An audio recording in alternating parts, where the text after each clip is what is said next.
What does your fleet look like, and what challenges led you to rethink how it was being managed? We've got 971 assets, and that's across 12 departments. We work on garbage trucks and fire trucks too, so that brings some challenges in itself because those are high demand vehicles in our fleet. So when we started looking at solutions, the first thing we did, we had to look at what are we not getting. Some of that is just as the poll, a lack of reporting. I find that is the number one factor in these fleet managers looking for solutions for an FMI system. Tell us about how you gained support across the city and what challenges or resistance you had to overcome along the way with your leadership. The number one thing that we did, I think that helped get stakeholder buy-in was we got IT engaged. And we know what we want from a solution, but what do you need the solution to do?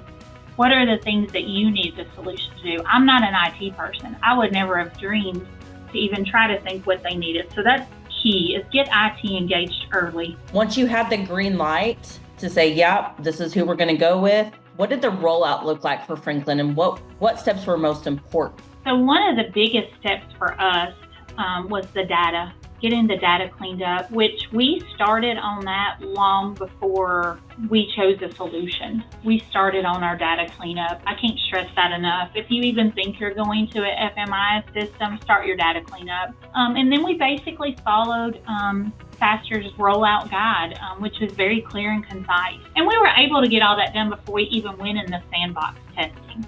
So that was good for us because we wanted that sandbox to be good data. That was critical for our success with the sandbox testing. How did you engage your technicians and staff during the transition, and what impact has the change had on them? For 18 months, we just started talking about getting a new system. And anytime we had any information to add other than we're getting a new system, we just talked about it in that meeting with the whole team. It was technicians, it was office staff, it was inventory staff.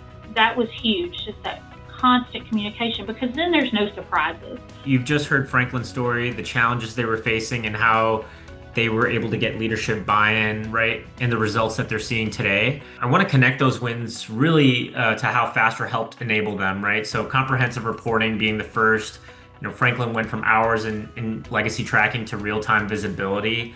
As Kim mentioned, they can now track scheduled versus unscheduled repairs, technician productivity, and asset replacement needs really in a centralized place. And that kind of accurate board-ready reporting builds leadership trust, right? So, and that's a good segue into the seamless integration aspect, right? So Franklin, didn't have to rip and replace, right? Faster integrates easily with solutions in Franklin's tech stack and enables them to be fleet forward in the future. As Kim mentioned, they're going to start looking into telematics and other solutions to help take their fleet to the next level and the reporting and visibility to the next level. So Faster is really serving as that central hub for their fleet management. And it was really important for Franklin to know that they could, in the future, bring IT and other systems along in the process in terms of implementation. And then the third point really here is, consultative support, right? So just as important, the people side of this is critical, right? So Franklin didn't go into this alone.